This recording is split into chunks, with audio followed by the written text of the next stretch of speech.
Finally, and most importantly, I'd like to speak briefly from my perspective as a friend and a fan of Zanzibar. About a year ago, I spoke with a friend of mine who happened to be a member of the Zanzibari opposition. And he said to me, you know, we will have to win this election by a lot because we don't believe that CCM will actually cede power. And when he said that, I thought, oh, that's campaign hyperbole. We all understand how politics work.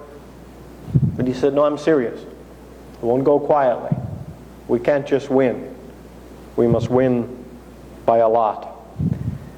I spoke to that same friend, Zanzibari, shortly after the ZEC, the Zanzibar Election Commission, annulled the elections when it became quite obvious that CUF was likely to win. And at that point, the conversation was fairly short. It was somewhat emotional. He said to me, Ambassador Belosi, what do I tell my young people? I didn't have an answer. Because for the last number of years, 15 years, 20 years, the answer has always been, well, you must go to the elections.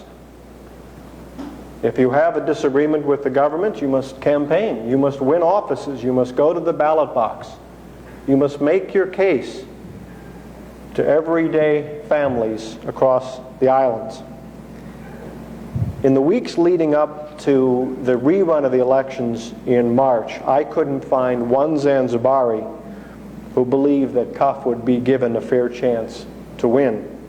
To be honest, I couldn't find one CCM friend who would look me in the eye and say that. They would usually change the subject. And I think everyone had the sense going into the rerun that it was a predetermined outcome. And that is a great point of sadness.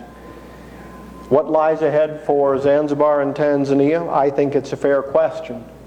Given that friend's question to me, what do I tell my young people? The median age of a Zanzibari is approximately 16. That means you have a very large number of young people in Zanzibar whose only experience with elections is this election and what we've seen in the last few. And so I think the question that leaders of the opposition have to be asking themselves is, how do we look those young people in the eye and say, no, you must participate in democracy. You must get involved in the elections. And that is the question, I think, that the ruling party across the country will have to take on and answer. At IRI, we're developing a program called Generation Democracy, trying to bring young people into the democratic process to make it constructive, because we all believe that's where people should express their differences of opinion. The case gets harder when we have elections that don't fairly represent the will of the people. One final point that I'll point to that Malif made, which I think is quite important. It's important to understand that what you're hearing is not simply the result of the MCC, a single U.S. agency, or just the U.S. government. As he reported, it was a broadly held, supported report that came from the EU looking at the elections. So this is a community-wide opinion. Tanzania is a gorgeous country. It has unlimited potential. And I think Zanzibar can be in many ways the crown jewel. So I think we all have to hope that somehow we can get to democracy, citizen-centered, citizen-responsive government that reflects the will of the people. If so, I think the future is very bright indeed. Thank you very much, Mark.